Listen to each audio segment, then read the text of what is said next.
Buenas tardes. En esta ocasión se hará un análisis a lo que es la filosofía y la filosofía política, y se darán algunos ejemplos de la vida cotidiana. Con relativa frecuencia, en el transcurso de una conversación, se escuchan afirmaciones en las que los interlocutores enfáticamente hacen referencia a su filosofía.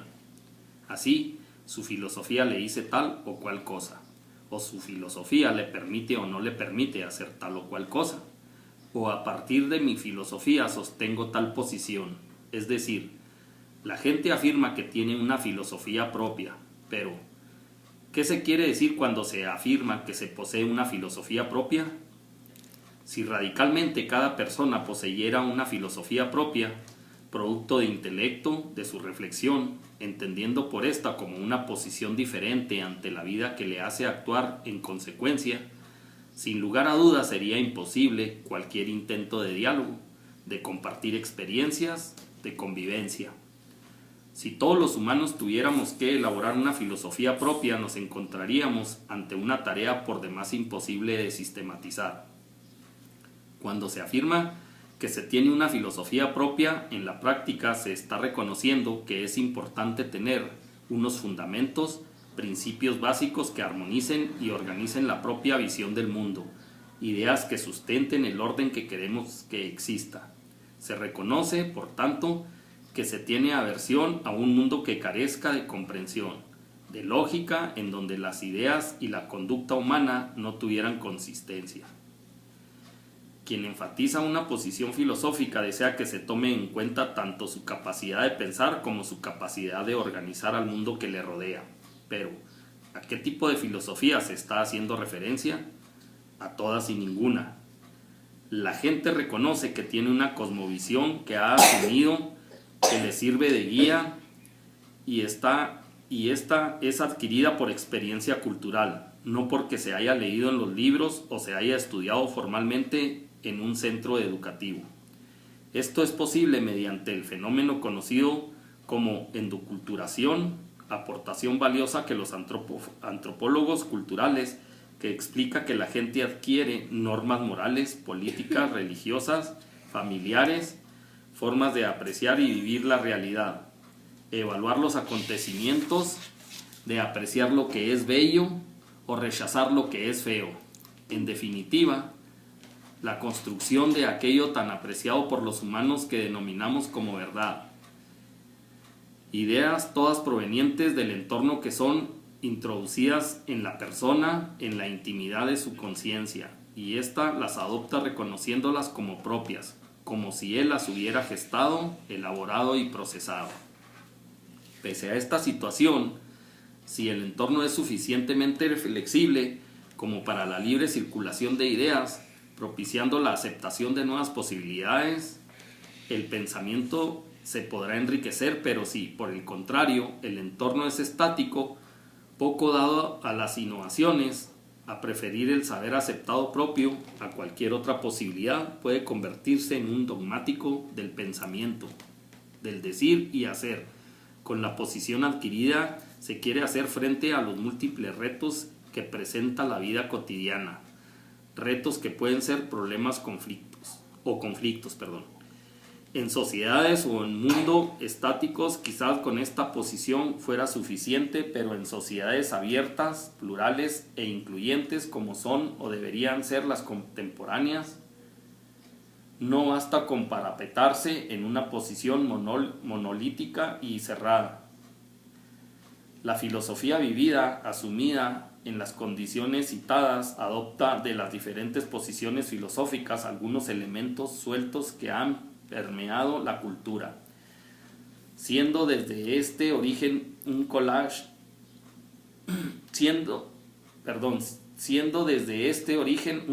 de ideas que conviven sin descubrir las anatomías o inconsistencias que esto lleva en sí. En otros términos, se adoptan posiciones filosóficas necesariamente eclécticas. Así se hace convivir principios existencialistas con principios funcionalistas, el idealismo con el materialismo, según fuere necesario y conveniente. En la práctica se puede ser marxista, estructuralista, vitalista, idealista e incluso cínico sin saberlo. La jerga filosófica y cualquier jerga disciplinar se introduce en el diario vivir y es adoptado como uso corriente, tenga o no tenga que ver con lo que los filósofos que la crearon quisieron decir. Cuando se dice cotidianamente tómalo con filosofía, se está haciendo referencia sin saberlo a la filosofía estoica que promovía la aceptación de las cosas con la más digna de las resignaciones. La filosofía, pese a lo que se pudiera pensar, no está recluida en claustros en donde gente de aspecto raro y distante habla con palabras inteligibles solo para iniciados. La reflexión a que esto induce es que el conocimiento filosófico es un instrumento esencial en la vida cotidiana, para desenvolverse en ella de la mejor manera, acostumbrarse a reflexionar detenidamente y a no obrar en forma precipitada antes de adoptar decisiones importantes en la vida, o de adoptar actitudes, consumar hechos o asumir conductas cuyas consecuencias deben medirse, meditarse y ponderarse cuidadosamente.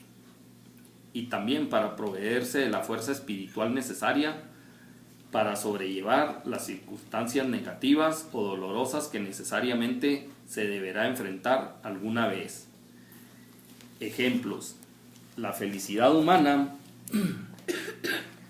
consiste en las actividades de la virtud, el objeto de las cuales son nuestros temores, placeres, relaciones con otros, propiedad, ingenio, enojo y habla.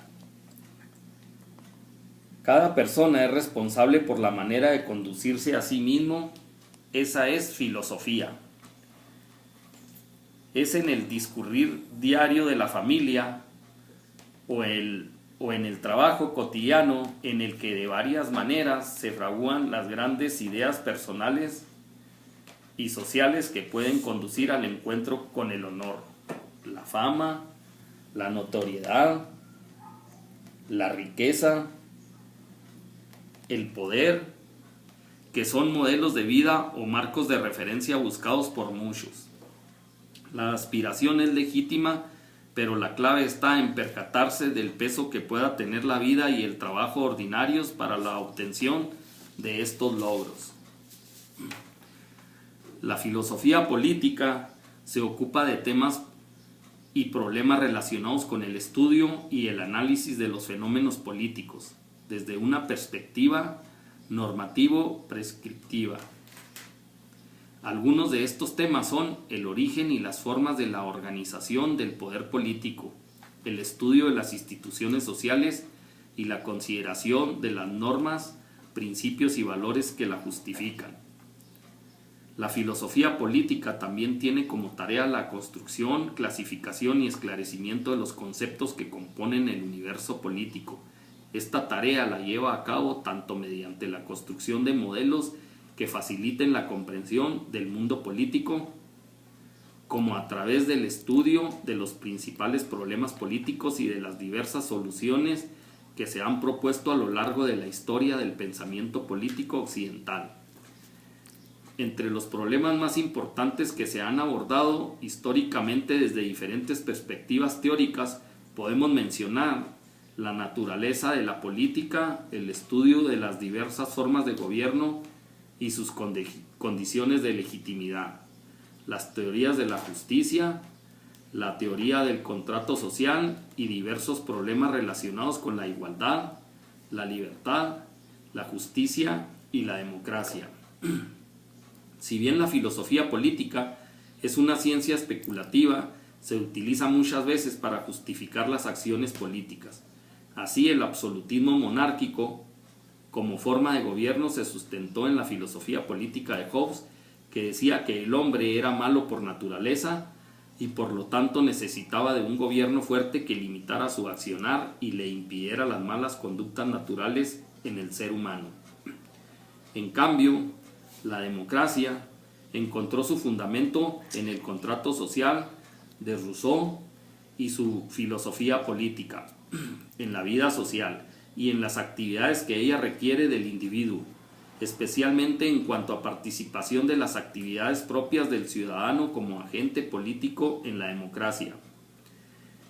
Es muy grande la importancia de disponer de un cierto nivel de conocimiento filosófico, sobre todo en cuanto ello conduce a tener una actitud atenta y reflexiva, especialmente dirigida a advertir que los temas importantes siempre son complejos y que no pueden simplificarse ocultando o ignorando parte de sus componentes, ni examinarse exclusivamente desde un enfoque personalmente interesado, que es lo característico de la demagogia. Ejemplos: la política es valiosa pero peligrosa. El pecado original es un factor de la vida de cada individuo y esto incluye a los políticos. Sus virtudes son prudencia y justicia. Sin embargo, la justicia legal sujeta a todas las virtudes a la supervisión de la entidad política.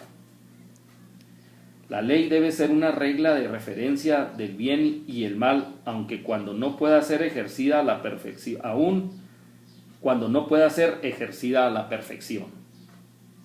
El hombre es y permanece siempre como un ente político.